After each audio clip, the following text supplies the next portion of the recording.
How you doing, Jeff? Are you winning or are they? I think I am, Grandpa.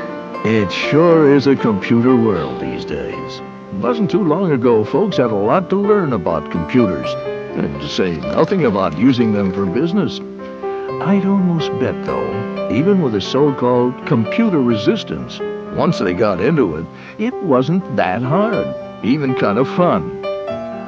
That was about the same time we came out with the intelligent tractor. Right from the first, I thought, I'm gonna have fun with this high-tech tractor. But first, I'll have to learn it well enough to demonstrate it, and to help my customers understand it. As it turned out, it's fairly simple, and it's not necessary to learn anything new just to get the same information as from a standard gauge dash. Plenty of incentive to learn it, too. A new way of doing a job, plus all the ways the Intelligence Center can help the farmer save time and money. One of my first thoughts was, what happened to the gauges? I remember the first time I showed the intelligent tractor to Gary Davenport, and darned if he didn't ask me. What happened to all the gauges? They've been replaced with idiot lights. By the time I talked to Gary, I had already found out that the truth of the matter is they're not idiot lights at all. As a matter of fact, they are extremely intelligent service indicator lights, system go lights. And those symbols used on the instrument panel make it very easy to understand immediately. Maybe that's why they call the symbols international symbols. As a matter of fact, someone who doesn't know English very well can read the symbols and get a handle on what is happening when it's happening. Like everything's okay when they get a green light, or if something's wrong, a yellow light or a red light, plus, depending on what's wrong, an alarm. I told Gary the old-fashioned oil gauge was a good example of what the new intelligent tractor had over the old way. When he fired up the tractor, the needle went where it was supposed to go and stayed there. That's when maybe, just maybe, he checked the gauges. But it wasn't long before he hardly even looked at the oil gauge anymore. And if anything ever did go wrong, like a filter leak or a blown or detached hose, he or his hired hand might have kept going just because there was nothing to call his attention to the gauge. Now, that's the kind of problem that can cause real damage. That's why they replaced the gauges with these service indicator lights, so the operator gets warned instantly if there's any kind of problem. Not just with a gauge pointer slowly going down, but a double-barreled warning. Not only does the operator see a red light, but also hears the alarm. It even helps to protect the farmer's investment by shutting down the tractor if a problem occurs that could cause major damage, like a sudden loss of engine oil pressure. The main thing is, with the intelligent lights, you can't hardly make mistakes, at least not like with gauges. 'Cause when everything's okay, the green light says go. That means everything's set right so that no matter who's operating the tractor, just plain running it won't damage anything. And in this day and age, without having someone standing there looking over the operator's shoulder to be sure nothing goes wrong. Matter of fact, like I told Gary, the Intelligence Center is almost like having a built-in supervisor to protect your tractor. Sometimes I think it was like learning to use our VCR, and maybe the VCR was even tougher. I sure wish I had an Intelligence Center on it to warn me when I set up the wrong channel or some other goof-up. At first, we just used it to play videotapes. But after a few minutes with the instructions and a couple of tries, I was using it almost to its full potential. That's pretty much the way it went with the intelligent tractor, too. Once you get into it, like with the computer, it was easy. Except this computer tells the farmer what he needs to know to make his investment more productive, like true ground speed, to more efficiently apply fertilizer, the wheel slip, so when pulling a heavy load, you run in the right gear for the load and not waste fuel or create excess tire wear. And acres covered and more.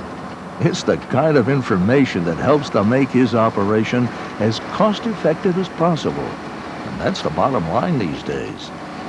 Who would have thought it'd be so easy to program the implement width? It's as simple as pressing a few buttons, like implement width minus 2 feet for overlap. There, 28 feet. Then press the ground speed button to exit. There's nothing to it. Or checking the engine RPM or PTO speed. The engine RPM is normally displayed. To see the PTO speed, push the button once. For a tractor with dual speeds, either 540 or 1000, push the button again to read the other PTO speed. With the intelligence setter, you really can't hurt the tractor. If the engine speed goes over 2500 RPM, the display freezes. The RPM message flashes, and none of the push buttons will work till the engine speed is reduced. Or like having a supervisor look over your shoulder. It can even be programmed to tell the operator when the next oil change is due. So, let's set it at 250 hours. Just turn the key switch to the accessory position. Push engine RPM and reset at the same time and hold for 4 seconds. Let's see. There's the current service hour interval and the service indicator on the lower panel.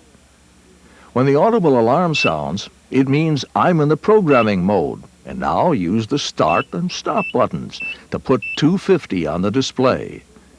Now, when the engine has accumulated 250 hours of running time, the service indicator on the lower screen and the interval on the upper screen will flash on and off for 6 seconds, then stay on until it's reset.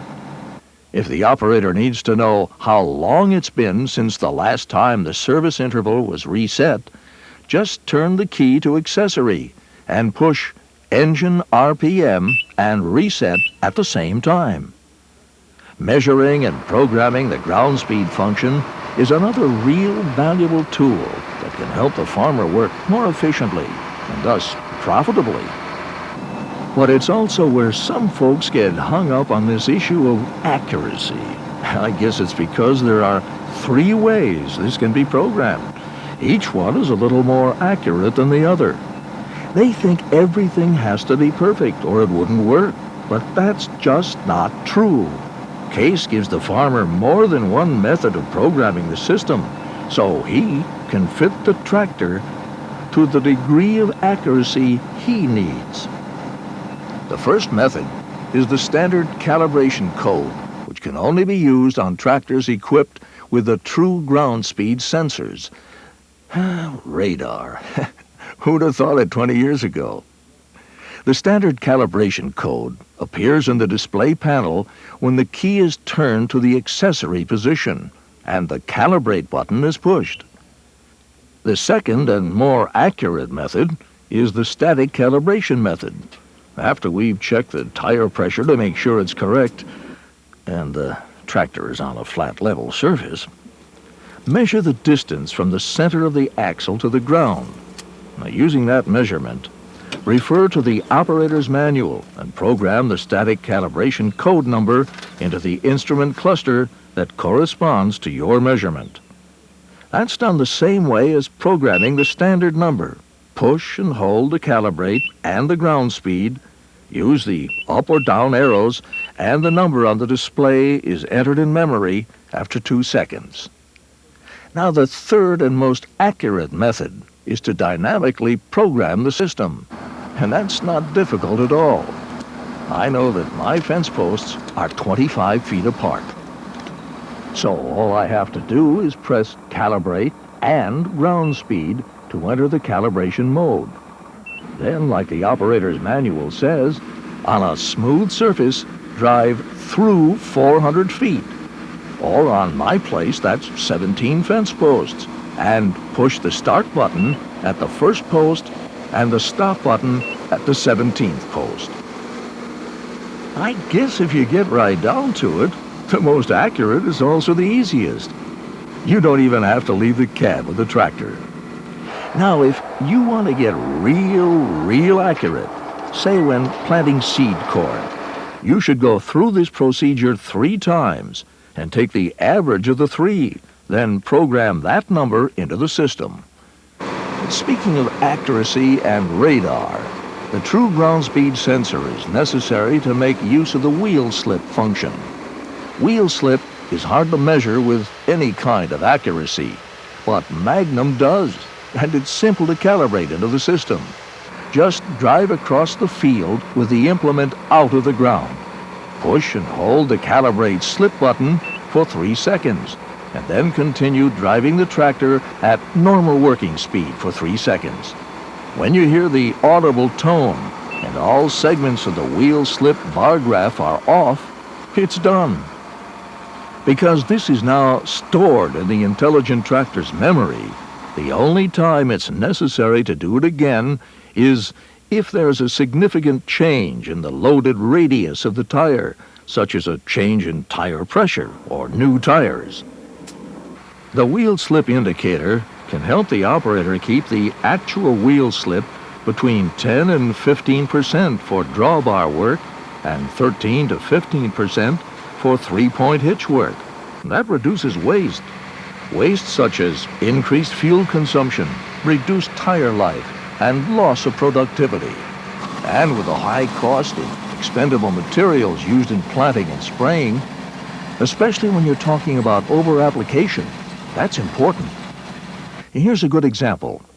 Take a spray nozzle spaced at 20 inches, discharging at a rate of 0.2 of a gallon per minute. It'll apply 14 gallons per acre at 4 miles an hour, or 30 gallons per acre at 2 miles an hour. That's more than a 50% difference in application rate, just on the difference in 2 miles an hour. And it can really cost you. On a typical 900-acre farm, it could mean losing about $4,000 per application. And like Gary Davenport says, that ain't hay. Another important display is the area or acres per hour based on tire size and attachment width programmed into the intelligence center.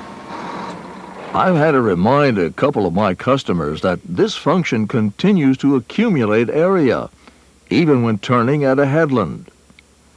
There's an acre counter switch that can be put on the tractor or implement to eliminate this.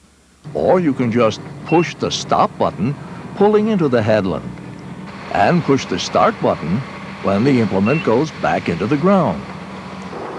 Just in case the reading is accidentally erased or it's necessary to input a previous total, the acre counter can be reset by pushing the reset button and using the arrow up or arrow down buttons.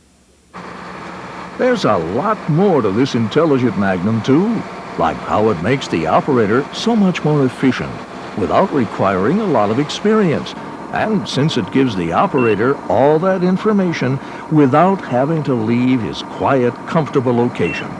That increases his overall productivity. Now, bring that all together, and it means a better total return on investment. And that's the bottom line. Couple of other things I'm proud of about Magnum and this intelligence center. If it makes life better, more prosperous, and helps get the most out of what you're doing, well, it's worth it. As for computer resistance, heck, even Gary's got a new Magnum, using it to its full potential, too. So now I figure, well, the computer age is here, and learning how to use available technology is just the fun part of it, and nothing's really as tough to learn as it first seems. Except figuring out how to beat my grandson at that video game.